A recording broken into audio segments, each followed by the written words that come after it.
Hello and welcome to Faces of the Valley. I'm Harris Nusbaum. I had to stop doing the show after about almost 30 years and because of some health issues. But thanks to Rose Sheehan, she encouraged me to come back and do the show again and supports me in the effort. Thank you for watching, and thank you for listening to two wonderful women who are doing what they can to make a difference in this world.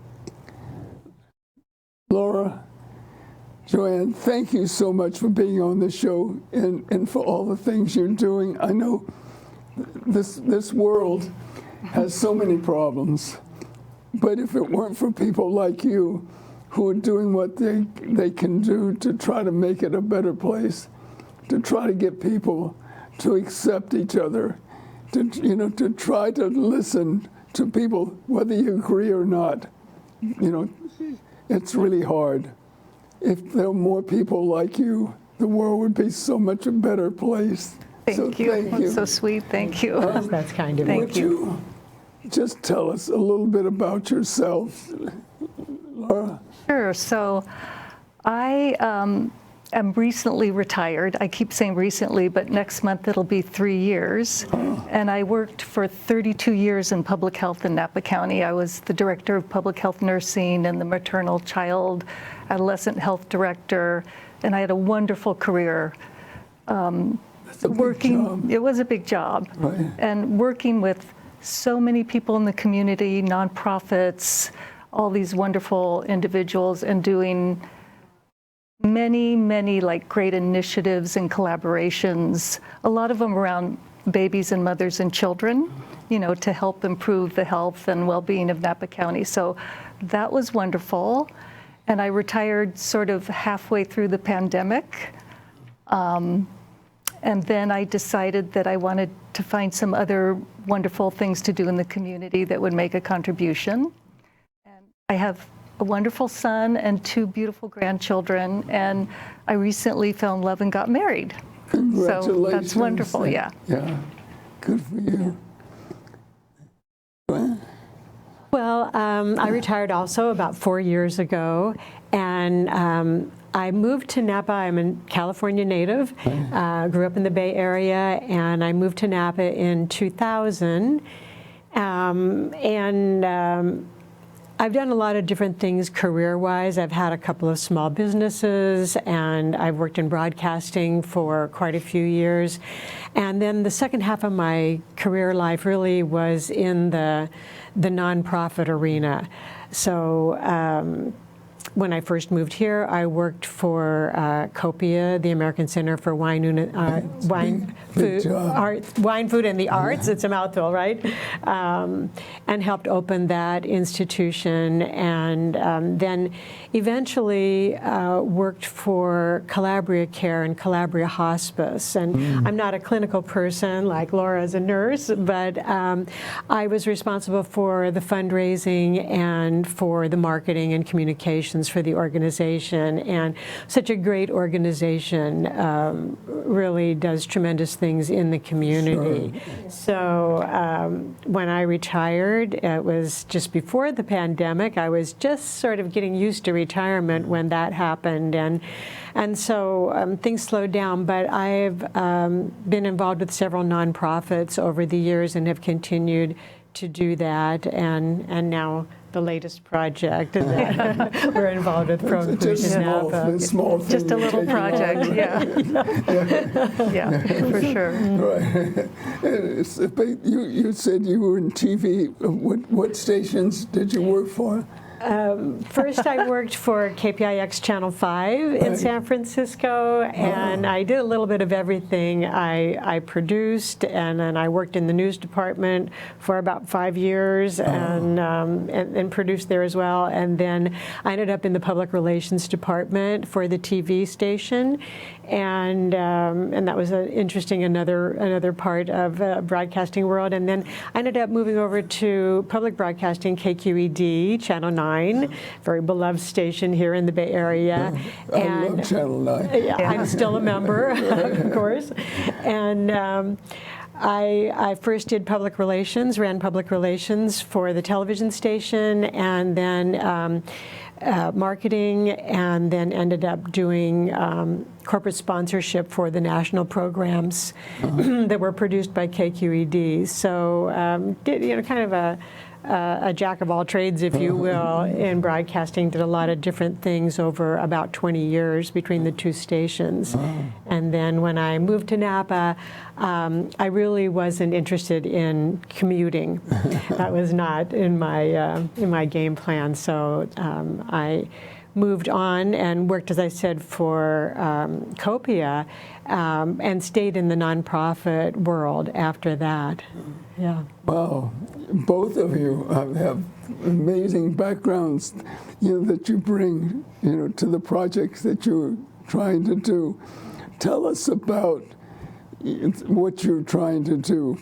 And where did this get started? All right, we'll tell you our birth story. Right. So when I retired, I really wanted to do something that was really meaningful and made a contribution, but without the constraints I was under before, in a government job. Right. And so I started a book group at the Center for Spiritual Living. And Joanne, my dear friend, she was in the book group. And the first book we read was by Valerie Carr, and it's called See No Stranger, A Manifesto of Revolutionary Love. And it's a really brilliant and beautiful book. Would you say that again so people get it? It's the name of the book. See No Stranger, A Manifesto of Revolutionary Love. Okay. Thank you. So she is a Sikh, and she's an attorney and an activist and a writer. And she wrote the book because after 9/11, there was such a huge increase in hate crimes against the Muslim community, also the Sikh community, because in their faith they wear turbans, so they were targeted as terrorists. So she worked on public policy, and she did protests and all these things, and she finally came to a point where I think all of us do, like, what's really going to make a difference? What are we going to do that's going to make a difference? So she wrote this book that's really about the transformational power of love. And she talks about that if you have curiosity and wonder about another person, then even if you don't know them and they're a stranger or even an enemy, you can start to get to know who they are and understand them and have compassion for them. And she talks a lot about when you lose that and you lose empathy, as soon as you lose empathy, you start making a person into an other. And when they're an other, then you can do anything to them. And that's how scapegoating and blaming and judgment and divisiveness and hatefulness start. So our book club was totally inspired by this book. And we decided we wanted to do a community project when we finished the book. So we had one idea for an empathic interview project that we were going to start. And then at the same time, in the Napa Register, there were, and this was last May there were articles about some hate messaging that was happening in the community. So then Joanne had another idea, and then I'll let Joanne take over the next part of the story. So I was really shocked to read about some of the hate speech that was being blatantly posted around town. I hadn't been aware of it at all.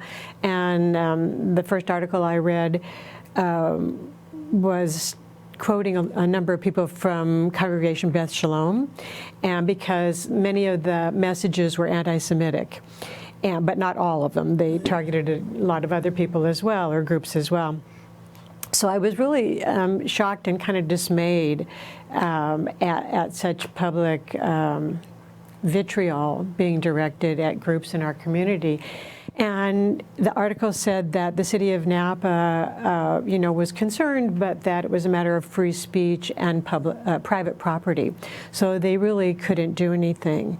So I was ruminating about this and then thinking, well, if they can't make this person or these people take the signs down, what could be done?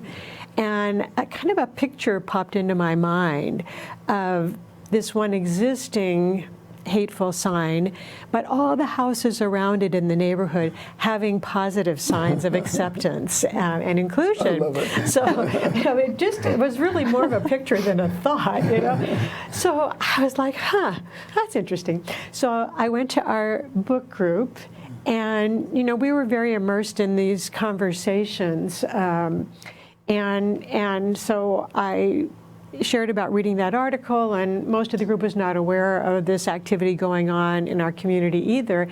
And so I told them about this vision I had kind of the signs, and they said, let's do it, because we wanted to do a community project.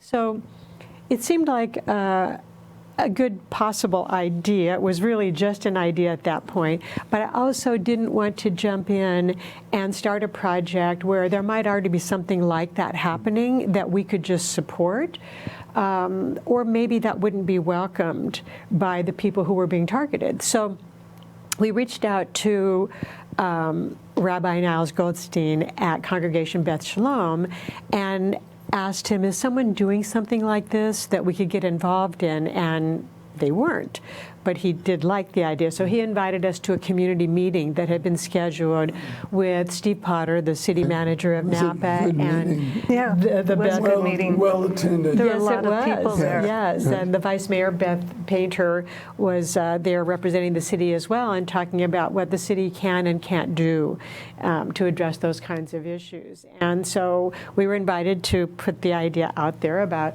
a yard sign campaign promoting inclusion, and there was a lot of interest in it. So we put out a sign-up sheet and called a meeting together, and we're very clear that this was an idea, not a plan. But if there was interest in doing it, then let's put our heads together and see what we could do. And so out of that was born the group Pro Inclusion Napa. And just so you know, Joanne was like, oh my gosh, how am I going to do this? I don't know how to do this. And I said, it's okay, I'll help you. And so that's how we started. That's exactly right. Yeah, we're just like, okay, we'll just do it. That's so right. that's how we There are started. two people who don't know how to do it, obviously, doing a great job. Well, you've heard that saying, we're building the airplane as we fly it. So Right. that's kind of how Exactly. we felt. We're like, okay, well, let's do it. Right. So- It was a little bit like, what am I getting myself into here, But together, I think Laura and I have a lot of ideas, and really, the idea is to bring the group together, and out of that, try to come up with solutions of how we can address these things in our community and be a force for uplifting people and So what opening is Pro communication. Inclusion Napa then? Well, so, we convened this group, and there was a lot of enthusiasm from people to start. And so when we first started, we had to deal with some logistical things, like we had to get a bank account and a P.O. box, and we've been looking for a fiscal sponsor, which we'll talk about. And then we did a lot of brainstorming around like what our mission and vision and values were, and picking 3 words that were really potent to us for what we wanted to express in the community around inclusion. And so we picked acceptance, kindness, and respect. And we also felt really strongly that this isn't a political movement. It's not like a faith-based movement, even though there's many people involved that are from different faiths. It's a inclusive project in the community. And so that's the premise we started from. And then we've started several projects. Probably our first big project was the Positive Poster Project. So we became part of the Martin Luther King Day events. Right.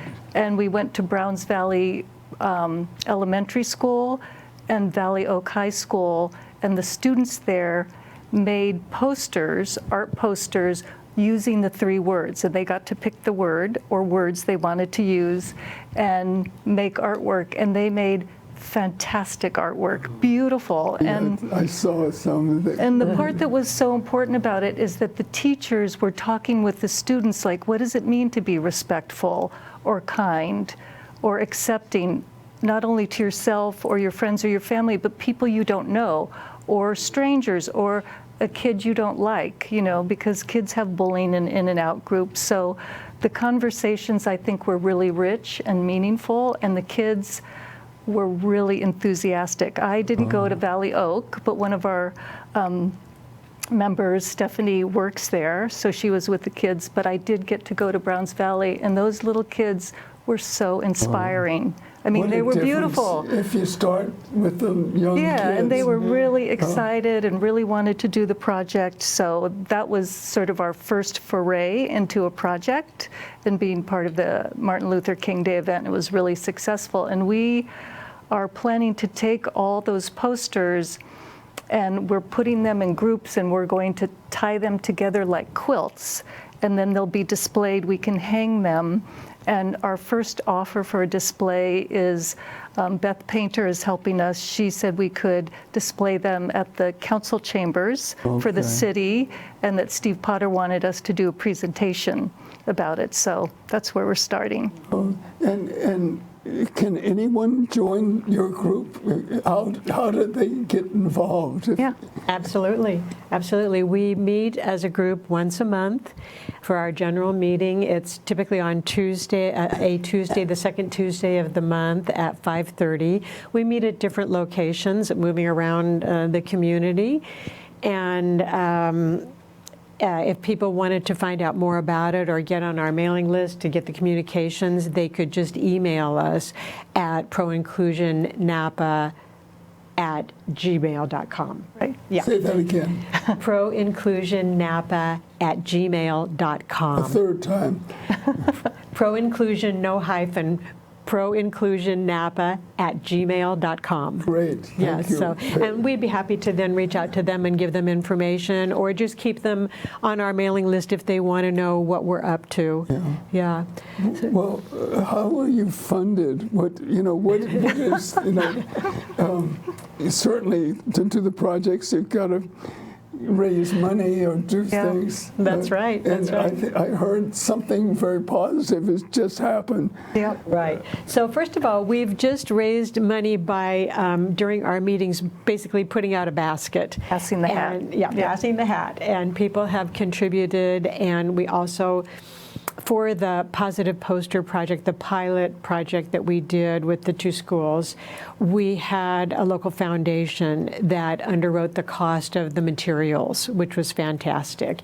And also I wanted to say that the school board and Napa Valley Unified has been very supportive. They completely embraced the project. They gave us a contract, which is necessary for third parties to work in the schools to have. And so they gave us a contract to work with the schools, and they are open to us doing this project with other schools throughout the district as well, which we hope to do. So we have just informally raised money on our own, but as Laura mentioned, we had been looking for a fiscal sponsor, and we've had conversations with several prominent nonprofit organizations in the community. And so we just announced last week, and they just announced last week, that Pro Inclusion Napa will become a program of Napa Valley Can Do. Oh, and what a great program that is. That's a real honor to what you're doing. Yes, it is. Yes.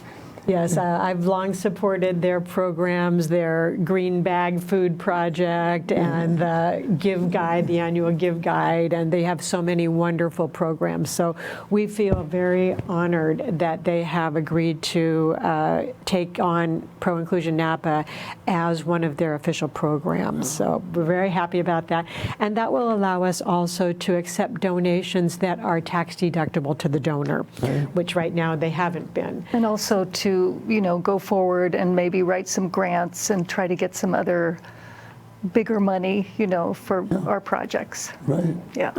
Well, with the signs that you would like, Where would you put signs, and how would anyone get a sign? Well, so another big project, and it's how the whole thing came about in the first place, was a community-wide yard sign campaign. So that's the next big thing we're working on, and we have to go through the process of purchasing the signs, getting them printed, and also working out a distribution system. So we've been getting some help from some people who've run campaigns, like how do you do the sign part? So we're going to figure that out, and then we'll hopefully have signs available for people to either come and get, or distribution sites, or email us and we'll get them a sign. And we're not sure where we'll put the signs first, but we have a good idea where we might want to put it, and I think saturation is really important. Yeah. And I think it's also important to add that we're not trying to usurp anything that anybody else is already doing, because there's so many wonderful projects and nonprofits and community-based organizations in the community. We'd like this to be, like our name, inclusive and additive, because everything is so divisive right now, and there's so much polarization that to go back to some very basic human values that I think most people can get behind, like kindness and respect and love, is a good place to start. And I also think many people these days are fearful about speaking out, because they think there's going to be some kind of retaliation or backlash. But to, put a sign in your yard that says kindness or love, or, one of the words we've chosen, I think is a wonderful way to start to create conversations and create connection and build relationship and empathy, which is why we're doing this in the first place. Yeah. It's so important. If we don't start working to try to bring people together, the world is so crazy right now. Yeah. It seems so crazy, and we hear so much false information, and so much, it's hard to talk to people at times.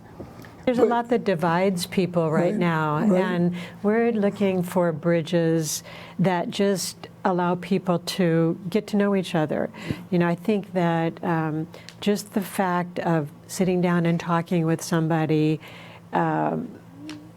reminds us of each other's humanity and helps break down barriers. So, we're not necessarily trying to change anybody's mind, but to soften the divisiveness and to foster understanding and respectable communication, I think. I have friends with different political views. Yeah, sure.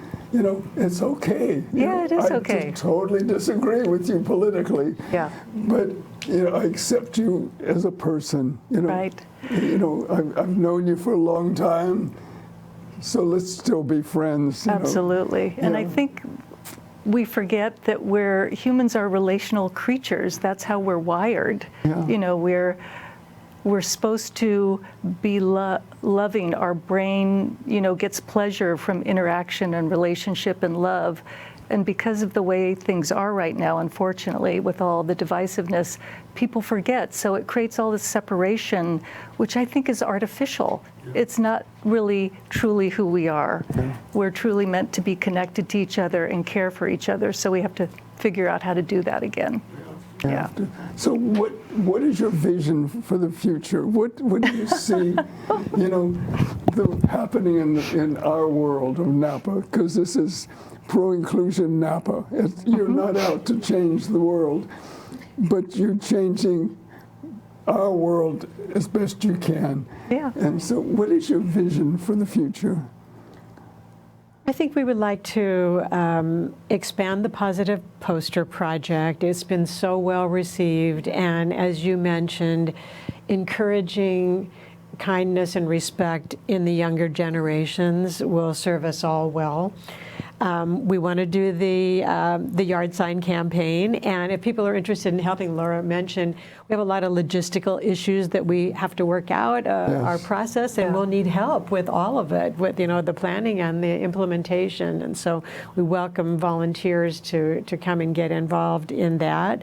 And then early on, Laura had mentioned one of our original ideas was to do an empathic interviewing process in the community, and that is still something that we aspire to do as a way of opening communication among possibly diverse groups, whether it's different ages, different backgrounds, different religions, different political points of view, as you mentioned, whatever, that creating a process where people can speak openly without judgment and without criticism and just listen to each other can be extremely valuable. So true. Yeah. And the thing, I remember when I was a teacher, parents would ask me, how do I get along, communicate with my child more? And I would say, talk less and listen more. Listen more, right? Yeah, it's so basic. And it seemed to be a great solution to problems with parents who weren't getting along with their kids. Yeah. Because the kids want to be listened to. Absolutely. And we all want to be listened to. Yes. We're no longer no different than our kids. There's this great quote from a person who is a child development specialist named Jeree Paul, and she used to say, the most exquisite thing you give to another person is your presence and your attention. And I think it's really true. Right. Yeah. So, well, I just want to thank you too for what you're doing and for being on the show. And, thank you. Just, you are making a difference. And, if all of us did our little bit, which is you're doing much more than your little bit, it would make the world a better place. So thank you so much. Thank you, Harris, for having us. Yeah, thank you, especially as you're relaunching your show. We're very honored to be able to be a part of that. And do the launching. Yeah. Thank you so much for watching. I hope that if you want more information, go to the website and find out. If you'd like to attend a meeting, find out more about this wonderful group. There isn't one answer, but if we all don't work together and try to make a difference in this world, we will go through so many problems as we are today. I'm so glad to be back with you.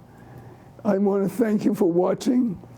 The show will be on every Thursday at 10 a.m.